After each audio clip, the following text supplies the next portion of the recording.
5월 29일 목요일입니다. 로마서 3장 1절, 2절, 2절 말씀 생각해 보겠습니다. 사도 바울은 앞서 유대인들이 가지고 있었던 그 잘못된 생각들에 대해서 언급을 했죠. 특히 바로 앞서 2장 28절, 29절에서는 표면적인 할례가 진정한 할례가 아니다. 마음에 행한 할례가 진정한 할례다. 이런 이야기를 했죠. 그렇다면 구약의 이 표면적인 할례를 받은 그 사람들은 그럼 다 쓸모없는 일인가? 그런 질문을 할 수 있겠죠. 그러면 받을 필요도 없냐?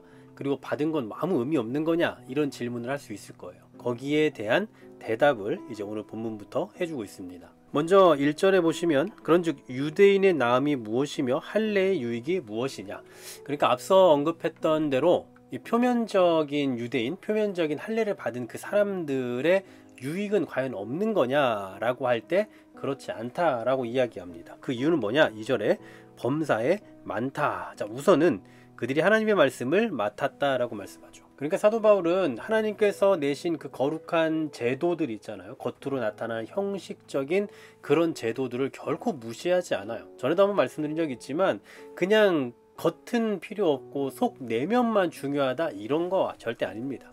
그런 관점에서 사도 바울은 범사에 많다. 그러니까 그런 형식을 받은 것은 사실 매우 중요하고 가치 있는 일이다 라는 식의 말을 해주고 있죠. 그 가운데서도 많은 유익들이 있지만 그 중에서도 가장 중요한 건 한 가지를 이야기하죠. 그건 뭡니까? 우선은 그들이 하나님의 말씀을 맡았습니다. 자, 여기서 우선은 이라는 이 말은 가장 중요한 것을 의미해요. 그러니까 범사의 이 많은 유익이 실제 유대인들, 표면적 유대인들에게, 표면적 할례를 받은 사람들에게 많이 있지만 그 가운데서 최고 좋은 것, 가장 우선적인 것이라 한다면 그건 바로 하나님의 말씀을 맡은 일이다 라는 거죠. 우리가 잘 알고 있는 것처럼 구약시대의 이스라엘 백성들, 그러니까 유대인들은 하나님의 역사를 정말 많이 경험했어요. 많은 은혜를 입었습니다. 그들은 홍해를 건너기도 했고요. 또 광야에서 만나와 메추라기를 먹으면서 하루하루를 살기도 했죠. 그런데 이러한 실질적으로 눈에 보이는 많은 혜택과 유익들을 누린 것을 넘어서 더 중요한 것이 있다면 그들은 하나님의 말씀을 받았다라는 거예요. 맡고 있다라는 거예요. 이게 바로 그들에게 있어서 가장 큰 특권입니다. 하나님의 말씀을 소유하고 있다라는 사실. 그런데 이제 문제는 뭡니까? 그 말씀을 소유하고는 있지만 그것이 효력을 발휘하지 못했다라는 거예요. 이렇게 비교해보면 어떨까요? 사람마다 다 각자 성경책을 가지고 있지 않습니까? 그런데 어떤 사람이 정말 비싼 성경책, 아주 좋은 유명한 성경책을 가지고 있어요. 그런데 그 성경책만 가지고 있으면 이 사람에게 믿음이 생깁니까? 성경책만 있으면 이 사람이 신앙의 사람이 되는 건가요? 그렇지 않죠. 이 성경책과 함께 자신의 믿음과 결부되어야, 그래야만 이 성경이 의미가 있는 거예요. 반대로 정말 별 볼 일 없는 다 찢어진 성경책을 가지고 있더라도 그 사람의 믿음이 있으면 그것과 결부되어 그 별 볼 일 없어 보이는 성경이 가장 유익한 효력을 발휘하게 되는 거죠. 유대인들도 마찬가지입니다. 그들이 하나님의 말씀을 맡았지만 그 말씀을 가지고 있지만 죄를 깨닫지 못했어요. 그리고 하나님께서 보내신 메시아를 영접하지도 않았습니다. 이것이 그들의 가장 큰 문제죠. 그러면 오늘 본문은 크게 두 가지 의미를 다 지니고 있다고 볼 수 있을 것 같아요. 우리가 종종 유대인들이 하나님만 알고 아직 메시아를 믿지 않는다, 예수님을 믿지 않는다라고 해서 비판을 하지만 그냥 무조건 비판만 할 것은 아닙니다. 왜냐하면 하나님께서 그들에게 주신 또 특권이라는 것도 분명히 있거든요. 우리가 교회에 대해서 이야기할 때도 마찬가지예요.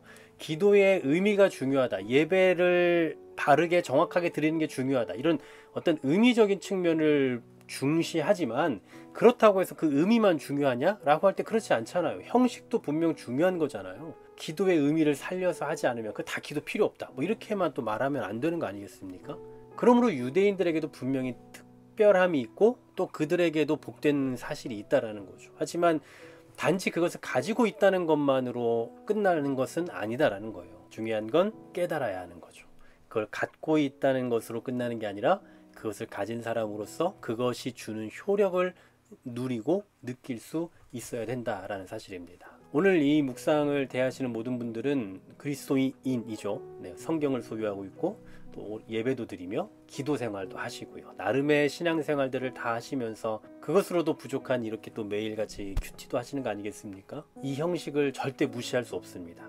하신다라는 건 너무나 잘하고 계시는 거고 또 우리의 그 형식을 결코 소홀히 여겨서는 안 돼요. 하지만 더 나아가서 우리는 이 형식에서 그치는 게 아니라 이제 의미를 살려내야 되겠죠. 좋은 성경책을 가지고 있으면 그 성경이 가져다 주는 효력을 느껴야 되는 것과 같이 우리가 정말 신앙생활을 하고 하나님을 섬기며 예배 생활을 하고 교회의 어떤 공동체로 살아가고 있다라고 할 때 그 안에서 느낄 수 있는, 누릴 수 있는 그 진정한 의미적인 면들을 깨달아 알고 또 그것을 소유하며 살아갈 때에 우리가 지니고 있는 그 형식도 의미가 있게 된다라는 사실입니다. 이 사실 기억하시면서 오늘도 우리가 믿음의 삶을 살아갈 때에 단순히 형식에 그치는 것이 아니라 이 형식을 넘어 의미를 살리는, 또 그 의미를 담고 그 의미로 인해서 또 많은 은혜와 효력을 느끼며 누리며 살아가는 우리 모두가 되시길 간절히 소망합니다.